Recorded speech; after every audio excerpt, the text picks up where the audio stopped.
belum kita ketahui ya. Kalaupun teman-teman ternyata sudah banyak yang tahu, yuk kita ulas kembali biar makin inget nih ya, biar makin mahir lagi, seperti itu. Oke, nah untuk pertemuan kali ini kita akan belajar tentang fungsi logika.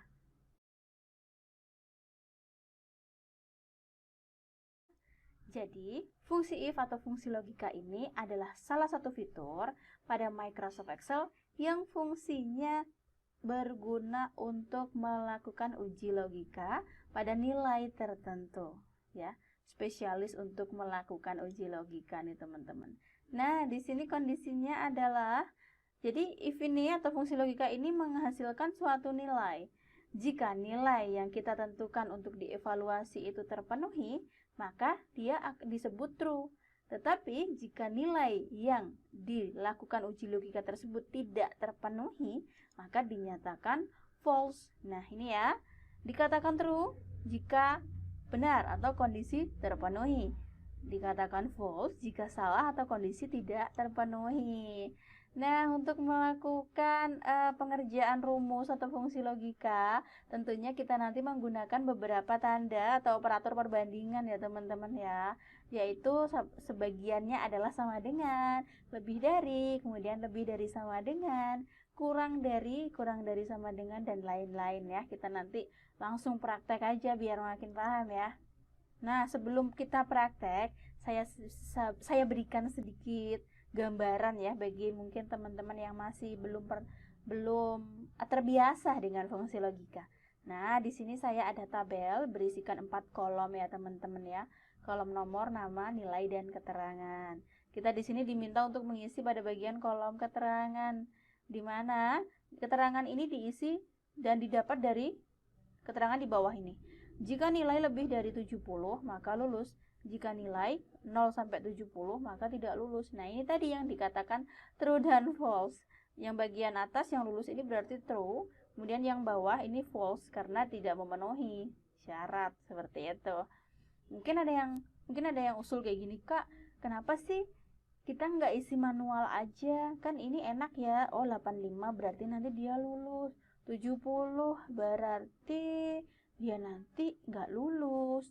68 nggak lulus, 45 nggak lulus. Bisa sih, tetapi ketika peserta atau misalnya kita jadi seorang guru nih ya, kemudian siswa kita nih banyak yang kita ajar dari kelas A sampai F misal. Nah, kita kan terlalu memakan waktu ya jika harus mengisikannya secara manual. Nah, karena itu kita cari cara yang paling mudah, yaitu menggunakan fungsi logika ini. Nah, fungsi logika ini dalam hal ini kita nanti akan membahas dua fungsi logika, yaitu if tunggal dan if majemuk. Yang pertama kita akan bicara dulu yang namanya if tunggal.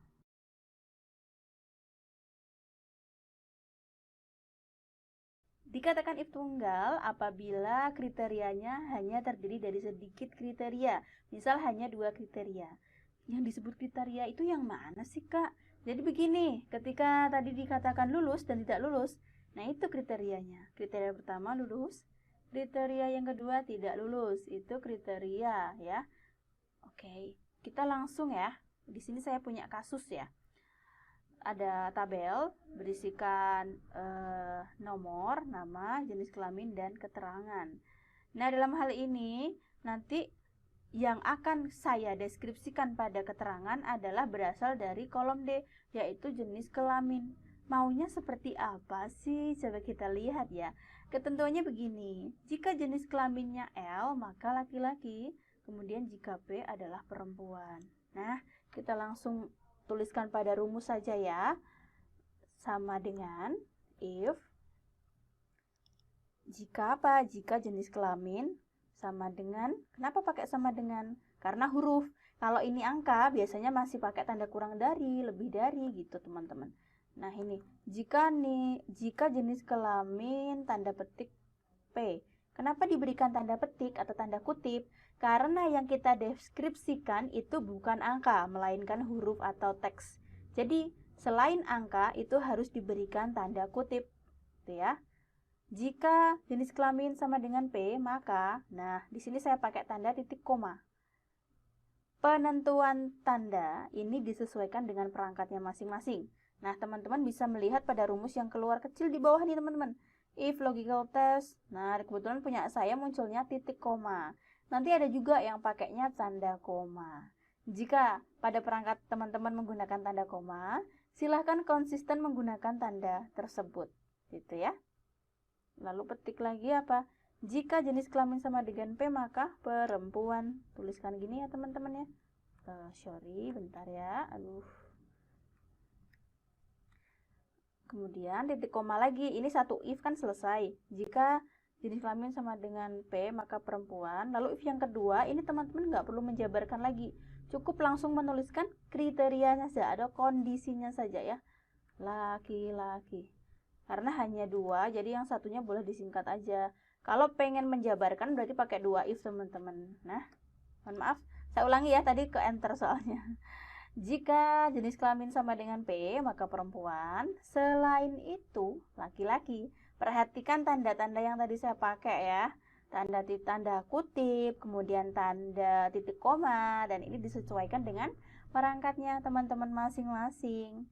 Lalu, jika jenis kelamin sama dengan P, maka perempuan. Selain itu, pakai tanda titik koma lagi. Kalau teman-teman tadi makainya koma, silahkan pakai tanda koma lagi ya.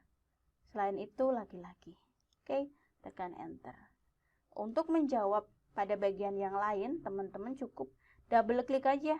Nah, diklik perempuannya atau hasil yang sudah muncul. Kemudian letakkan kursornya di bagian pojok kanan bawah sampai muncul tanda plus hitam seperti ini.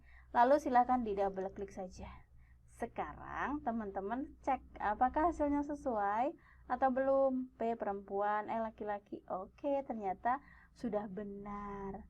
Takutnya nanti ada L tapi jenis kelaminnya perempuan. Berarti kita ada kekeliruan waktu menginputkan rumus atau ada hal yang nggak benar nih, istilahnya seperti itu ya teman-teman ya. Oke, itu tadi tentang if tunggal. Sudah tahu ya sekarang apa itu if tunggal? If atau fungsi logika dengan kriterianya yang hanya sedikit atau hanya dua misal. Yaitu yang kalau dalam konteks ini berarti ya kalau nggak perempuan ya laki-laki. Kondisinya hanya ada dua, kriterianya hanya ada dua itu saja. Itu tadi teman-teman. Silahkan teman-teman praktikkan tentang apa itu atau tentang rules-rules pada formula pada if tunggal ini tadi. Silahkan berlatih dan selalu berlatih agar semakin mahir seperti itu. Selamat berpraktek dan semoga berhasil ya teman-teman ya. Terima kasih. Wassalamualaikum warahmatullahi wabarakatuh.